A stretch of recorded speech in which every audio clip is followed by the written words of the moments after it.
माझ्या भूमिकेमध्ये काहीही बदल नाही वक्तव्य केले विजय शिवतारे यांनी। महायुतीची जागा धोक्यात आहे हे मी मुख्यमंत्र्यांना सांगितलं असंही शिवतारे यांनी म्हटले। विजय शिवतारे बारामतीमधून अपक्ष लढण्यावर ठाम आहेत। विजय शिवतारे बारामतीमधल्या आपल्या भूमिकेवर कोणताही बदल करायला तयार नाहीयेत। मुख्यमंत्र्यांनी विजय शिवतारे यांची भेट घेतली होती, मात्र आपण आपल्या भूमिकेवर ठाम आहोत। बारामतीमधल्या माझ्या भूमिकेबाबत काहीही बदल नाही असं विजय शिवतारे यांनी पुन्हा एकदा म्हटलंय।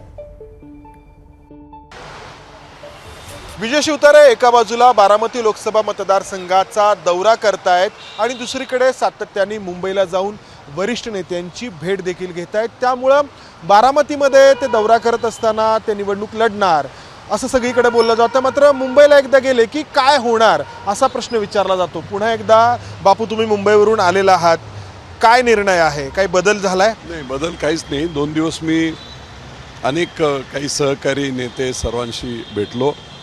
विशेषतः मुख्यमंत्र्यांचे जवळचे अत्यंत आणि माझेही जवळचे सहकारी शंभूराजे देसाई यांच्याशी माझी गाठभेट झाली आणि शंभूराजे देसाईंना मी क्लिअर कट सांगितलं की जी सगळी भूमिका मी मुख्यमंत्री महोदयांना समजावून सांगितलेली आहे तिथलं ग्राउंड रिॲलिटी अगोदर तरी मला तेवढी कल्पना नव्हती, पण 15 दिवस जेव्हा मी प्रत्येक तालुक्यामधून विधानसभेच्या मतदारसंघातून फिरल्यानंतर लोकांची रिॲक्शन, अजितदादांच्या प्रती असणारा प्रचंड रोष, दुखावलेले लोक आणि दुखावल्यानंतर सावध टिपण्यासाठी टपून बसलेले लोक, या सर्व प्रकारामध्ये निश्चितपणे महायुतीची ही सीट धोक्यात आहे।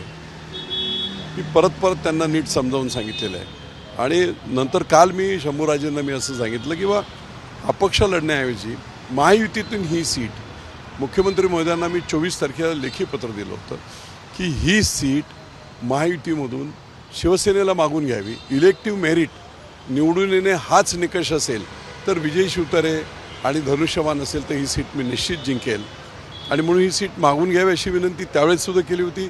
काल मी शंभूराजेंना म्हटलं परत मुख्यमंत्री महोदयांना सांगावं, सर्व लोकांनी सगळे रिपोर्ट्स घ्यावे। शंभूराजे देसाई काय म्हटलं?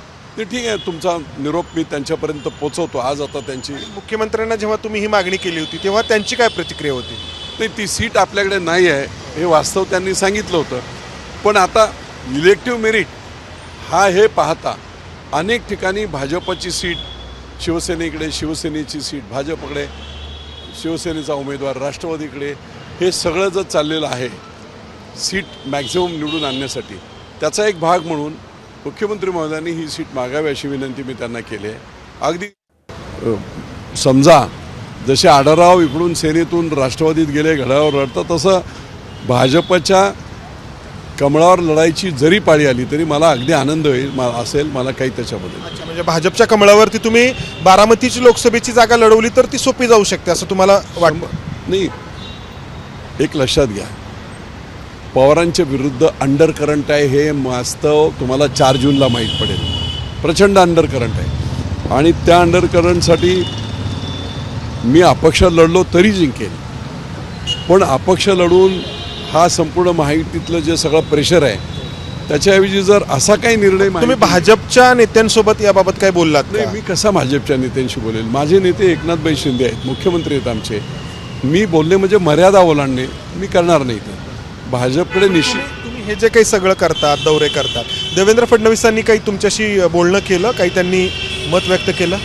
नाही, मी त्यांना वेळ मागितलेली आहे, वेळ मिळाली नाही, पण मी याच्यासाठी की पहिलं मुख्यमंत्री महोदयांनी ते बोलावं। असं आहे की तुम्ही ऐकत नाही आहात म्हणून मुख्यमंत्री तुमच्यावरती शिस्तभंगाची काही कारवाई करणार आहेत, तर हे काय आहे? करणार आहेत अशी कारवाई तुम्हाला काही सांगण्यात आलंय? जर आता महायुतीमधून काही निर्णय होत नसेल तर मी लोकांचा आवाज हा मला महत्त्वाचा आहे। मी जर लढलो नाही तर लोक माझी विश्वासार्हता संपून माझ्यावर शिस्तभंगाची नाही आयुष्याची कारवाई करतील। म्हणजे शिस्तभंगाची कारवाई जरी केली तरी तुम्ही लढण्यावरती ठाम आहात? नाही, मी असं स्वतःहून असं बोलणार नाही करावी की काय, मी तसं तुम्हाला सांगितलंय की बाबा तुम्ही मागे घ्या, तुम्ही आता नका तुम्ही दौरे करू, ते होणार नाही। अगदी जसं काय वाटलं तर शिस्तभंगाची कारवाई कशाला, मला सांगितलं तर मी स्वतःहून राजीनामा देऊन टाकेल। कारवाई करण्याचं काय कारण आहे? पण प्रोटोकॉल म्हणून, महायुती म्हणून जर मुख्यमंत्री महोदयांना असा काही प्रसंग आला, माझे वैयक्तिक जीवाभावाचे संबंध त्यांच्याशी आहेत, ही निवडणूक 2 पुरतीच आहे. 2 महिन्यानंतर रिझल्ट लागेल. मी निवडून आलो तरी मी त्यांचाच आहे. आणि अपक्ष लढून पुन्हा त्यांच्याकडे तुम्ही जाऊ शकता निवडून आल्यानंतर असं तुम्हाला वाटतं? मी त्यांचंच असं आहे ना, इतकी 25-30 वर्षाची चांगली रिलेशन आहे. तिकडे देवेंद्र भाऊंशी माझी तेवढीच चांगली रिलेशन आहे. वैयक्तिक एक लक्षात घ्या, मी डेडिकेटेड माणूस आहे. मला वैयक्तिक स्वार्थ राजकारणातला काही नाही. राज्यासाठी आयुष्यात खूप मिळालं. म्हणजे पुरंदरच्या यादववाडीच्या शिवतारे गोठ्यावरून निघालो, पायात चप्पल नव्हती 72ला 75ला, आणि तिथून मी आज या स्टेजवर माझं स्वतःचं साम्राज्य उभं केलेलं आहे. त्यामुळे मला देवाने भरपूर दिलेलं आहे. पुढचं आयुष्य 100% समर्पितपणे लोकांसाठी देणे. 10 वर्ष म्हणजे आत्तासुद्धा मी 10-12 वर्ष माझ्या बंगल्यामध्ये, सासवडच्या 8,000 फुटाच्या बंगल्यामध्ये मी एकटा राहतो. माझी सगळी फॅमिली मुंबईला आहे. मी जेव्हा आमदार होतो 10 वर्ष, काय स्वतःचं घरचं जेवण देखील नाही. बापू, मला याच अनुषंगाने विचारायचं की तुम्हाला आयुष्यात सगळं काही मिळालं, मात्र मागच्या लोकसभेच्या निवडणुकीच्या प्रचाराच्या शेवटच्या सभेमध्ये अजित पवार तुम्हाला उद्देशून जे बोलले, तर ते तुमच्या मनाला लागलं आणि त्यातून हे होतंय का तुमच्याकडून हे जे काही बंडखोरी किंवा काय? वास्तव हे आहे की त्यांना प्रचंड विरोध आहे आणि त्या विरोधामुळे ही सीट जाईल असं माझं स्पष्ट मत आहे. मी त्यांना माझ्याबद्दल जे काय बोलले, अरे मारायला टेकलेलं आहे तर कशाला निवडणूक लढवतो, आणि उद्या हे वारले तर मेले तर मग बाय इलेक्शन कशाला खर्च, इतक्या खालच्या थराला. माझी गाडी कोणाची आहे, माझं काय कोणाचं आहे. अजित पवारांनी अंडर इस्टिमेट केलं विजय शिवतारेंनी. पण रिटेलिएट तर मी आणखी खूप मोठ्या प्रमाणात त्यांच्याशी होऊ शकतो. त्यांनी काय बोललं मला वैयक्तिक, मी वैयक्तिक एक शब्द बोललो नाही, बोलणार सुद्धा नाही. त्याच्यापेक्षा खूप ताकद ठेवून मी आहे. अंडर इस्टिमेट केलं त्यांनी, तरी मी त्यांना वैयक्तिकदृष्ट्या माफ करून माफ केलेलं. पण माझ्या लोकांचं जे नुकसान झालं आहे, 5 वर्ष माझं एअरपोर्ट अडकलं आंतरराष्ट्रीय. आज तिथे गुरांना पाणी नाही, लोकांना पाणी नाही, दुष्काळ प्रचंड आहे. 3 वर्षाचा कालमर्यादा होती लार्सन डुब्रोला गुंजवणीचं पाणी पाईपलाईन पूर्ण करायला, ती 22लाच संपली असते एकूण.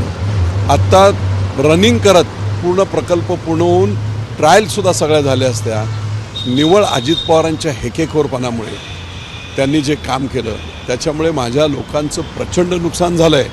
अजित पवारांच्या हेकेखोरपणामुळे 4.5 लाख लोकांच्या तोंडामध्ये जाणारं पाणी, जेजुरी आणि फुरसुंगी आणि देवाच्या ओळीचं 25 कोटी रुपये देण्याची मानसिकता नाही. तुम्ही अर्थमंत्री म्हणजे मालक नाही आहे.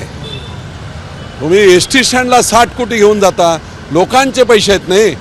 ही मनमानी आहे ना, ही अपप्रवृत्ती राजकारणात राहिली नाही पाहिजे असं माझं स्पष्ट मत आहे. पण म्हणजे एकंदरीत बापू, तुम्ही निर्णयावरती ठाम आहात. म्हणजे तुमचे नेते एकनाथ शिंदे यांनी काही कौल दिला तरी तुम्ही लढण्यावरती ठाम आहात. एक वेळ एकनाथ शिंदेच्या पासून थोड्या वेळासाठी बाजूला व्हावं लागलं तरी हरकत नाही. हरकत नाही. लोकांचं हित लोकशाहीमध्ये परत एकदा रिपीट करतो. पवार वर्सेस पवार. 6,83,000 मतदान पवार प्रो आहे आणि 5,50,000 मतदान प्रवाह विरुद्ध आहे, अँटी पवार आहे. या मतदारसंघातलं भाजप सेना असं नाही, ते अँटी पवार मतदान. हे अँटी पवार मतदान जे आहे त्यांनी कुणाला मतदान करायचं? सुप्रियाताईने करायचं. सुनील मतविभागणीमध्ये तुमचा विजय होईल असं विजय होईल असं नाही. मी पहिलं माझं लोकशाहीमध्ये असणारं माझं जे कर्तव्य आहे ते मी पूर्ण करतो आहे की डॉक्टर बाबासाहेब आंबेडकरांनी मतदानाचा दिलेला अधिकार आहे, तो अधिकार वापरून त्यांना आवश्यक वाटणारा, त्यांना योग्य वाटणारा उमेदवाराला मतदान करण्याची संधी दिली पाहिजे. फक्त ननन भाऊजाई असेल तर तिसरा ऑप्शन दिला पाहिजे. म्हणून लोकशाही प्रक्रियेतलं परमोच्च माझं कर्तव्य म्हणून ही मी निवडणूक लढतो आहे. विजय शिवतारे वर्सेस शरद पवार, अजित पवार नाही. पवार वर्सेस बारामती लोकसभा मतदारसंघातील सर्वसामान्य सर्व जाती धर्माचा माणूस. तर विजय शिवतारेंना आपण गेल्या काही काळापासून पाहतो आहोत. सुरुवातीला मी जसं म्हटलं, मुंबईला जाऊन सातत्याने शिवसेनेच्या नेत्यांची, एकनाथ शिंदेंची ते भेट घेत आहेत. मात्र आता या टप्प्यावरती विजय शिवतारे आलेत की जर वेळ आली तर एकनाथ शिंदेंपासून, शिवसेनेपासून काही काळासाठी फारकत घेऊन का होईना बारामती लोकसभेची जागा ही लढवायची. कॅमेरामॅन अमोल गवाळे, मंदार गुंजारी, एबीपी माझा. एबीपी माझा, उघडा डोळे बघा नीट.